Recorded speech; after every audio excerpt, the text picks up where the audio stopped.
Thank you. My name's Christian Patterson. I am the head of sales at Escavox. I've been there about 13 months now. Prior to that, a 2.5 year sabbatical where I've been a full-time Uber driver and a podcast host. Apparently I have a voice that people listen to, not a face to look at, which is a bit hurtful for today. But prior to that, FPG, Perfection Fresh, and I did quite a long stint at Woolworths as the head of primary freight.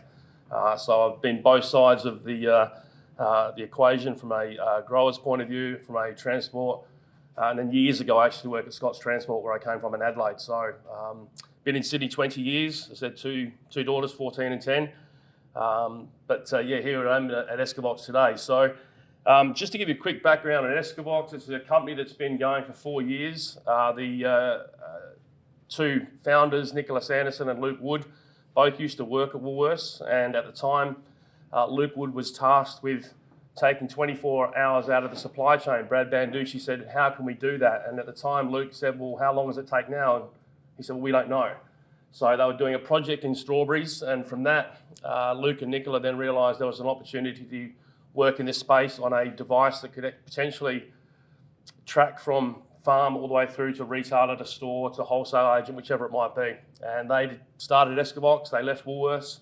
Woolworths said at the time, look, it's a great idea, but you need to go and do this off your own back. So they've done that. We are 4 years, as I said. There's 140 clients. Categories we cover: meat, fruit, vegetables, pharma, seafood, protein, processed foods, and the list is actually, gaining a lot of momentum at the moment. I won't go into too much detail about that. Hopefully you can see it, but you'll get a copy of this later. Producers, the carriers, the retailers, the distributor, and a lot of the government organisations who we currently work with as well. Our clients are set 140 plus, and we are, in the last 6 months alone, we've put on 40 new customers. It's been busy as the head of sales, as the only person in the sales team. A lot rides on what I do. So it's nice to get away from the office and not have the pressure of people asking what's next. Doesn't stop them ringing, but that's okay. We're actively engaged with the industry, so the Australian national institutions and the Australian state institutions. We work alongside the likes of Hort Innovation. Just because I work there doesn't mean we have an open door where it's a little bit easier. In fact, it's a little bit harder because I know the processes.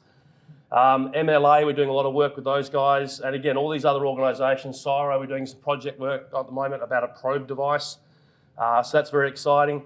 On the state institutions, the Tasmanian government, AHR, AgVic, all these other organisations, DAFQ as well, which we're doing some work through. Again, partnerships with Hort Innovation.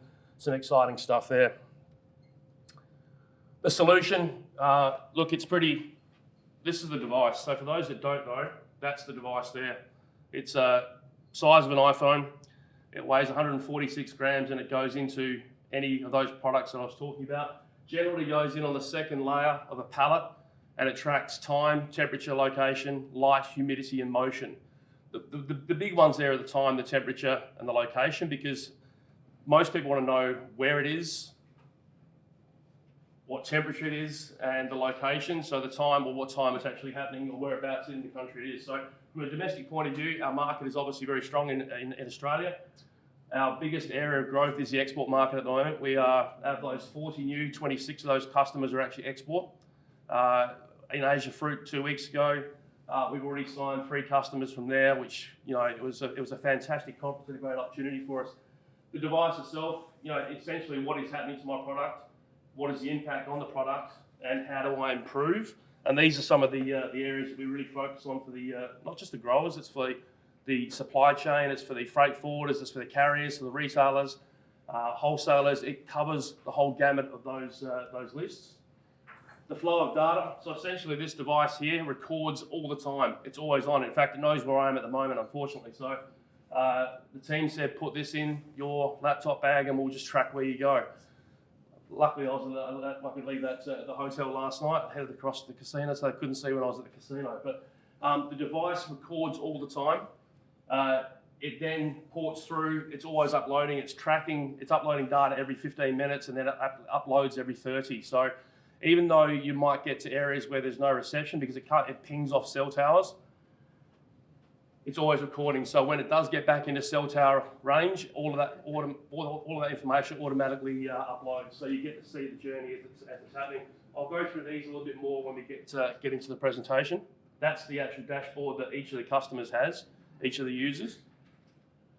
Voice of the VOP. So this VOP, it was designed around making sure the product you have is to the best quality that it can be for ultimately for the end consumer. The voice of the VOP is the voice of the product. If it could talk, what would it tell you? It's a percentage score of time spent in appropriate temperature and gives a measure of likely freshness. So we're talking about when it leaves the farm, ultimately it's at 100%. And for every hour that it doesn't do what it's supposed to do, or for every amount of time that it's not achieving what it should, it's actually affecting the shelf life of the product. And from a consumer's point of view, we always want to make sure we've got the best quality product that we possibly can. And that's what we try to do with our device. The journey and what it shows. Important information, these are 2 export tracks. Started here in Australia, and it's obviously dipped across to Sydney, and it's gone across to Taiwan. You can see, this is what you see from a live data. I mean, from an export point of view, there are points where you don't see that ping on the map because it's 40,000 feet in the air, or it's, I don't know, God knows where it is in the Pacific Ocean, but it's still recording all that data. And when it does get to the final location, when it gets cell tower reception, all of these start to ping back in. You can actually see where the product here has gone too cold. That's the maximum temperature, that's the minimum temperature, and it's gone outside of those temperature bands, which is affecting the quality of the product. So then you can make some real-time decisions around what you do. From a domestic point of view, because we have such great reception here and there's no real areas where it drops out, don't get me wrong, it does when you're middle of Australia. There are some areas where you don't get that cell tower reception, still recording all the data, but you actually can make decisions at that time. So you get an email alert. The email alert, this is a map. This is just one customer of ours, and this is just a 3-month period of when they were tracking. And these are all the alerts and all the green dots, all the highlights. This is just an example of a temperature band, 0 to 4. So when it's in 0 to 4, you get a green dot, and that's a fantastic result. When it goes 1 degree either side, so it goes to -1 or it goes to 5 degrees, you get an amber alert. And what the amber alert tells you, there's an issue, you maybe need to have a look at it, because sometimes it might pop out for a degree and then it comes back in, you're okay.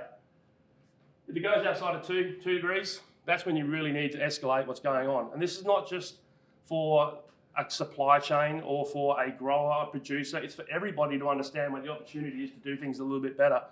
So when we put the device in, customers put the device in 3 to 4 hours, some put them in the day before, and it records all of that. It also gives you your pre-calling. It does a lot of that, it records all that information for you. From a carrier's point of view, they get to see that journey. If their trucks happen to stop and they turn the fridge off, they get an alert when the product goes outside of the temperature band of what it's supposed to. So some really big opportunities there across the whole board, as I was saying earlier. Analysing freshness. I'm not here to pick on Woolworths, but it was just a slide that I found. This is just a snapshot of some of the information that we provide. And from a customer's point of view, they can make some real-time decisions, and they can actually then go back and look at their season or the period of tracking that they've done things for and understand where the opportunities are, where they can actually become a little bit better at what they do. This is just a customer that's gone into Woolworths, and they've gone back and said that, okay, the average time out of 10, they go back and they say, okay, well, there's areas there we can fix what we're doing. And this is from a producer's point of view, and they look at that seasonal chart to say, okay, there's an opportunity there for us to do things a little bit better. The recent pilot project that we did, it was with sweet potatoes, and they don't mind me talking about this. They did 106 tracks over the course of 6 weeks, from November through to December last year. As a net result of that, though, they extended that project. They're now doing 890 tracks over 12 months, and they're actually tracking across the whole season to understand where their opportunity of providing a much richer quality of product to the consumer. Tracks spent an average of 22.8 hours out of temperature, which is a really big number. And 100 of those 106 spent more than 2 hours outside of the temperature zone. Now, it may not sound like a lot, but when you've got product that's either sitting at a cross-dock facility, or it's sitting at the warehouse, hasn't been pre-cooled properly, or it's sitting at a retailer, and you can see that information, and it's sitting in a cool room where it probably shouldn't be, or it's sitting on the side of the road where it shouldn't be, it has impact on the product or the quality, and the product itself is compromised. So again, this is the pilot project. What the analysis showed through this project was that the transit was too hot. There were 25% of transit legs were too hot. And again, we understand that it's a really hard business to transport fresh fruit and vegetable. I'd hate to be in the game, but it's a tough environment, but there's an opportunity to do things better if you understand the information. The device itself is a fantastic thing, but it's not just about the device, it's about the data that you can collect from it to then understand where your opportunities of doing things a little bit better. DC too hot, 5% of DC legs are too hot. Again, there's some opportunities there which we are in discussions with various retailers for. Transit too cold, whilst there was some hot, 30% of the loads are actually too cold. And again, this is not to talk about the producer, the supply chain, the retailers or wholesalers. It just shows you where there's an opportunity to actually have a look at where you might be able to make some changes and do things a little bit better. Last part of that analysis showed that almost all tracks were pre-cooled successfully. So our devices went in at the pack house either the day before or the morning of that the product was being shipped, and it showed that the pre-cool process, 96% of the time, it was done as it should be, which is a fantastic result from a grower's point of view. Unfortunately, 76% were too cold, 33% were warm loads at some point along the journey. Again, opportunities to understand where you can do things better. As a producer, some of the questions we get asked are, what's happening to my product in the chain? How are my growers performing? How do I report my environmental impact? Did I improve on last season? So the analysis that we do on a season by season basis says, okay, season one, and we invariably find that customers start tracking 1 or 2 products. By the end, we're tracking all of their products, and we do a seasonal report to say, this is what's happened across all of the lanes, across all of the country, to all of the retailers, wholesalers, markets, whatever it might be. Where's the opportunity that you can actually make some change, or you can have discussions to make things better? We currently service 8 of the top 10 primary producers of fruit and veg in Australia. Perfections, Costas, Evolution, Driscoll's, FPG, to name just a few. And they use us wholly and solely, which is fantastic. And they use us not only domestically, but on an export point of view as well. So we try to answer all of these questions in some way, shape or form. And not all of these questions will be asked by each of you. There might be 1 or 2 that are pertinent to you, and we try and make sure that we can cover those as best we can. From a retailer's point of view, am I getting the best product from my suppliers? How are my fresh supply chains performing? What are the impacts of my cold chain issues? So we're currently in discussions with a number of the retailers and their carriers to understand where we can fit within their model. And we're about to start a project with one of them where they'll be tracking from 2 separate suppliers along their supply chain into the retailer, which is an exciting piece of work that we're looking forward to doing as well. What we think we can do for you is we can manage the quality management from reactive to proactive. You get to be, if you're seeing things in real time, you can actually make decisions when they're happening. It's not like, and again, not to disparage others, but if you have something like a USB device which you put in at the front, you've actually got to wait till someone finds that USB device to upload that data, then make decisions, which ultimately you could have done if you have a device that's tracking in real time. That's part of the differentiation of what we like to think we do. Integration of data into your approach to problem resolution. So again, we interface with your system. Again, don't ask me about the technical aspects. I'm the head of sales, I'm not the head of technology. But we have that interface where we can either match into yours through API. Again, terminology, let's not go there. But there's an opportunity there. We work with your domestic and international suppliers. Our export area, as I was saying, 26 of the last 40 are export customers. Awesome opportunity for those people that are actually exporting. Understanding where your products are. Unfortunately, sometimes with freight and the current transport issues overseas, that we find that product sits at the airport for 4 to 8 hours. Not always do you know what's going on, and the temperatures that soar in some of those countries. Integration with WMS control system to help manage QA and receiving protocols. So the device here has a QR code on the back as well, which can be scanned prior to being put into a load or a consignment. It allows you to link purchase order, consignment numbers. You can take photos so that if any information that's pertinent to your business, if you then want to look up that, if you want to look up a con note number, a purchase order number, you do that, and all of a sudden all that data all uploads so you can see that, and you can see the current journey that that product's on. Everything's stored historically as well, so you can go back to it again at another time. Look at the supply chain impact and protocols across the fresh sector. I spoke about that. Never in my, and look, I'm old,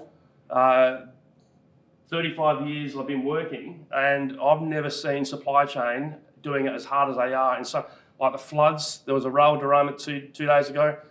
Looks like that's going to impact supply as well. So there's pressure on the freight forwarders and the carriers.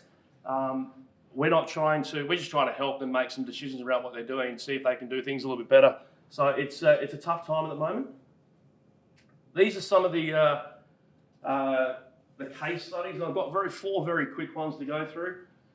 Again, I'll paraphrase a little bit of this, but there was a mushroom producer that slashed their temperature rejections from 61 that they had to 21, which only 3 were directly involved around temperature. So the information that we provided them on a seasonal report, season on season, then showed them where the opportunities were to actually impact their business by making some changes.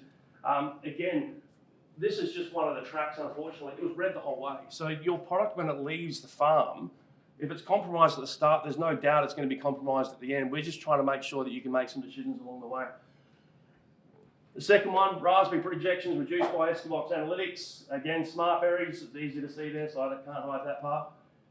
But again, they were having huge issues with their supply chain. Their rejection problem had been escalated to the CEO.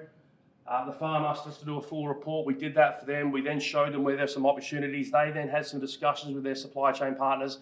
They sat down at the table. They all looked at the data, because ultimately, when you take one of these devices, the data is yours. It's not anybody else's. Nobody else sees unless you want to share it. If you want to do that, we are absolutely able to do that, or you can do it on your own behalf. So they sat down, had a discussion with their retail and their supply chain guys, and they worked out the best way to make some changes in their business, and everybody benefited as a result. Less rejections, less cost, and all those sort of things. This one I love. Well, I don't love it because it's sort of, I like the story. We're doing a project at the moment through VegNet and through the Bundy fruit and veg growers, where they were tracking 6 growers to start with. We're now tracking 12, over 200 tracks. They're doing a split of each, their tracks. One of the farms up there had their first track, and the first track, they rang us and I said, look, we've just been rung by Woolworths to say, where's our pallet? And we said, well, you can actually see that, but we'll go through it. We'll step you through that. Turns out one of the carriers, unfortunately, said that they delivered the pallet in. They had a signed con note, which is fantastic, but they'd actually delivered in someone else's product. Woolworths said, where's yours? They rang us and said, look, can you just find out where it is? We did the research, and within an hour and a half, we went back to them and said, look, it's actually travelled from the supply, from the carrier's depot through to the markets, then went back to their depot, and it sat there for 12 hours. As a result, though, which is a positive result, and I'm not here to have a go at the transport guy, because I've been on that side of the fence. They did the right thing. They went back and investigated themselves, and there's human error does come into these things, unfortunately, sometimes. But understanding where the opportunity was to fix it for next time, that was the first track that these guys did. As a result, now 4 of those companies of those 12 have finished their project, or they're part of the project. 3 of those companies are now tracking onwards with us as well, which is fantastic for us. And again, they're seeing some of those benefits. The journey itself is broken. This is the actual track that where the pallet moved all around these areas, and these are geofences. So we set up geofences. We've got them all set up for when a customer signs on, they give us their locations they dispatch from, where they deliver to, where they might cross stock. We set those up. So when they go in and out of those geofences, you get an email alert as well. So you know your products arrived where it should, when it should, and you get to then see the temperatures. These are all broken into different legs, and they're separated by pack to cross stock, cross stock, cross stock, cross stock, at cross stock. Unfortunately, there's a lot of cross stock action on that one, but we found the pallet. They sorted it out, they re-delivered it, and everybody was happy at the end. But at least they got to see what was happening at the time there was an issue. Australian mangoes, well, we are thick in mangoes at the moment. I was in Cairns yesterday at Ontario for Perfection Fresh. Crop looks magnificent, and they are about to track 3 trackers every load. It's just what we do. We did a report for the Mango Association through AMIA last year. We did a couple of years of research for those guys. As a result, they understood where there are some opportunities for improvement within the mango industry, and now we track close to 70% of all mangoes, more than 60% of all bananas, and there's other categories that we are, mushrooms. We do a lot of work in those spaces. So they're just 4 of the case studies. Our roadmap for the future, right now it's a live platform, live tracking, insights and analysis. Moving forward, alpha testing, CO2 emissions, food miles, benchmarking cold chains. They're some of the projects we're currently working on, because obviously these areas are big focus now, and they'll be big focus into the future. Understanding a lot of the banks now are looking at how farms and companies are working to understand if they're doing their part about emissions and all these other things, and we're saying, okay, well, we can give you some of that information as well by calculations that we have, so they're actually utilising that. The beta testing, core temperature, shelf life prediction, that's some of the CSIRO work that we're currently doing as well, and there's some other little projects in the backlogs. Achieve benefits from tracking the Escavox, and it's a number that's, you know, we put 20% because that's what we understand from the research that we've done. For some, it's bigger than that. From others, it's lower. I don't think anything more than 1% is a bad thing. If you gain any 1% in your business, it's a dollar value on the bottom line. So hopefully we can improve that. Increase revenue, increase margin, increase reputation, control of your supply chain, and improve relationships. At the end of the day, you have a brand. And if your brand is compromised, and I can tell you, having been on the woolly side of the fence, if you don't do the right thing, they'll find someone else that does, and it doesn't take long for that to happen. It takes a long time to rebuild that relationship. So we're not here to break that, we're just here to try and help that.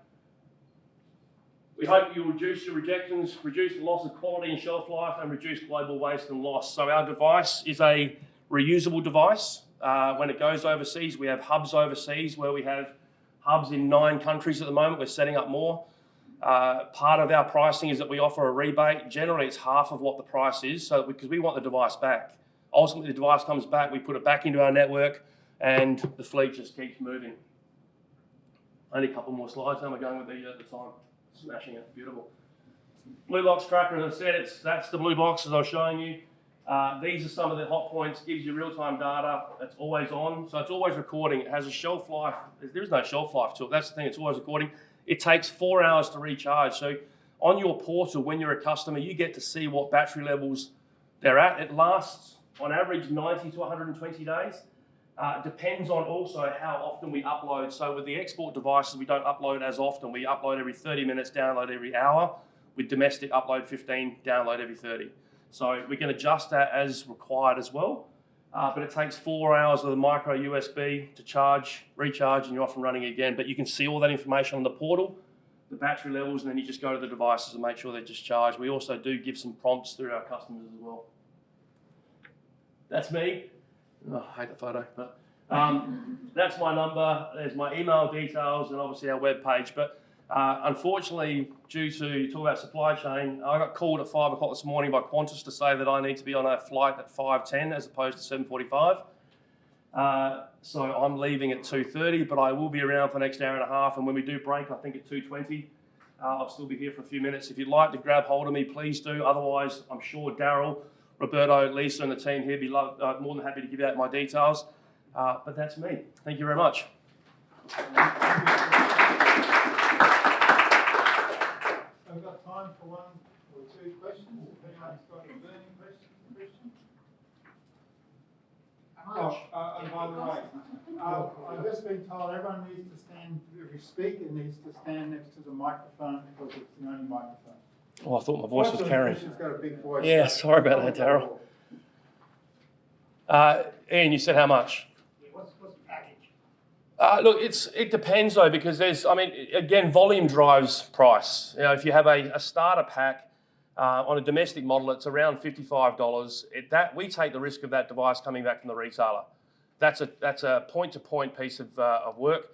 The device goes in at the farm, pack house, wherever it might be. We have a relationship with the retailers, Coles, Woolies, Aldi, Costco. They actually take the devices out of DC and or store and return them to us. So we have a system where they get alerts to say the device has gone into their DC. Not every device is captured because they are big DCs, 1,000 pallets every hour. We understand that our device may sometimes be missed, but we have also the opportunity with the stores where they get the device, they return it back to us as well. So from a domestic model, it starts at 55, but we scale that down based on volume. There are some companies that have there's a monthly price where they actually utilise the device within their own network. So they get the device back, they recharge it, put it back into their network, and it comes back. They manage that process. More than happy to discuss that. On an export model, it starts at 115, but again, we do offer up to half for getting the device back. I'd much prefer to get a device back and put it back into the network because we get that reuse opportunity. We have hubs, as I said, in 9 countries at the moment. We either have a customer that sends it to the hub and will help you get it back, or if you can get it back to Australia in off your own back, then we'll still apply the rebate. So that's very specific. Again, volume drives price. We have some customers that are in the high 90s, low 90s, but they're doing 1,000 tracks across the season. Again, I'm more than happy to have a discussion. Pretty easy going in that regard. Just don't tell Luke Wood or Nicola because they won't be happy with that. But that's where it roughly starts, Ian. You got lithium-ion batteries. Hold up. Sorry. Can I ask you to ask a question? Thank you. How do you get around storing batteries in cargo holds in aircrafts? Yeah, it's a good question. So we have 10, it'll soon be 11 with Etihad that's coming on board, and also Singapore Airlines, but we have 10 registered airlines with the IATA certification, which means that our device can travel on their planes. All the other airlines also, we're also allowed to travel on any airline because our device automatically goes into flight mode. There's 2 systems in place where the device automatically kicks into flight mode. So our device, while it may go on an IATA certified aircraft, it actually, Qantas, Singapore, Etihad, all those guys, they all travel on those as well. The process of getting certification is a long one though. Qantas have told us for us to be certified with them, it's a $10,000 outlay, 6-month process, and they're not guaranteed of actually saying yes, yet they understand our product goes on their planes. So the lithium battery, it's a bit like an iPhone, but it does go into automatic flight mode on 2 different avenues. So that's how we manage that process. Okay, so thank you. So I'll get you to join with me in thanking Christian and you. Thank you, Darryl.